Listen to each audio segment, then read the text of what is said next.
The swimming head. What an absolute disaster.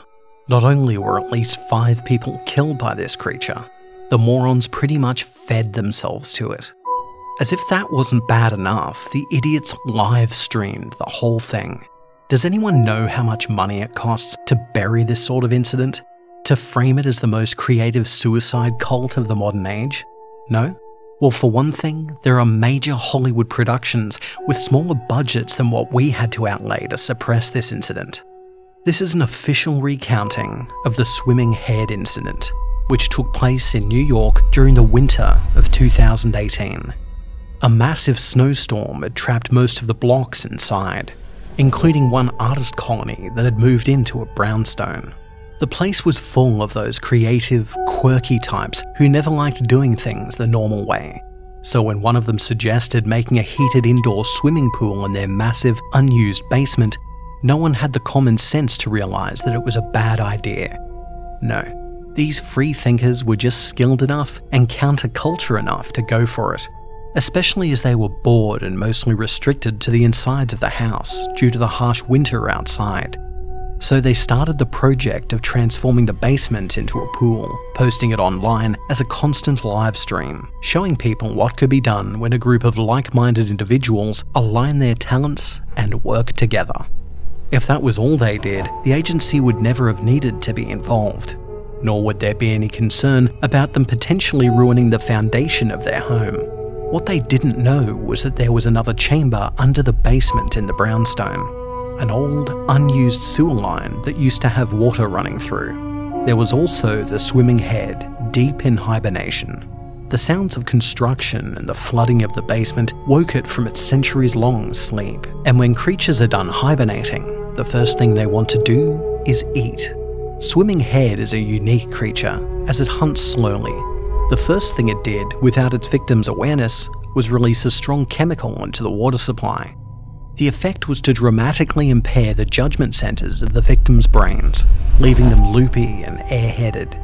Then the creature shrunk itself into a smaller, more adorable form. Bring to mind the Dumbo octopus in its baby stage, looking cute and harmless. So take a bunch of free-thinking artist types and introduce a cute, alien-looking creature. Toss in compromised judgment from brain-damaging chemicals in the water, and you have a recipe for disaster. The kids found the swimming head in its camouflaged, cute form, swimming in their flooded basement. One might expect that they'd call someone. The police, the science center, somewhere with the resources to alert the agency so we could intercept and capture or dispose of the creature as needed? Nope. They adopted it as their mascot and live-streamed the critter, recording its cute reactions, laughing as it tried to nibble at their fingers, not realizing that the creature was able to inject them more directly through its many hair-like teeth. This time, a dose of slow-acting venom that only enhanced the effects of the chemical already in their bloodstream. The venom had 2 additional, secondary effects. It impaired memory and caused sleepwalking. The swimming head, while getting picked up and carried around the house, was able to bite all the living occupants several times, ensuring that it would be able to feed later. So it waited until close to midnight when everyone was asleep and uncompressed itself, transforming from a cute-looking creature to what appeared to be a nightmarish, many-tentacled octopus with a thickly veined, human-looking head and needle-like teeth. Each tentacle was tipped with a skeletal, clawed hand capable of latching onto walls and doors. Using these, it was able to drag itself back down to the flooded basement. This was all visible to the live stream, but at this point the viewers thought it was fake. Maybe an original movie being streamed live. The modern assumption that anything this weird has to be fake is the one saving grace of this situation. It made it easier to convince the world that this was just a unique suicide note. When the swimming head reached the basement and returned to the water, it produced a grating, ringing sound. It sounded like a bell was being rung, while many pairs of nails were being dragged down a chalkboard.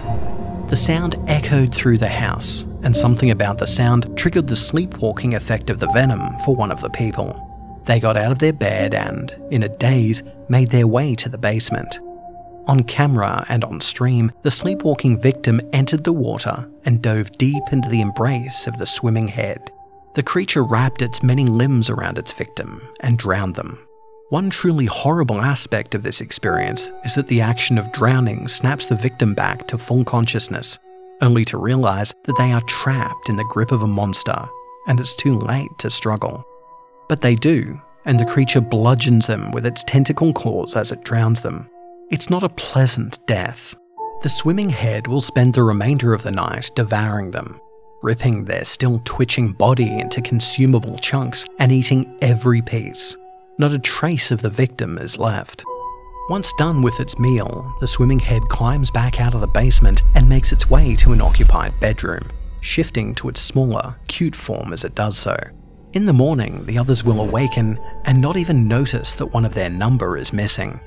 The powerful cocktail of chemicals in their systems is enough to dull their wits, letting them believe that everything is okay. Maybe they returned to their hometown for the holidays on vacation.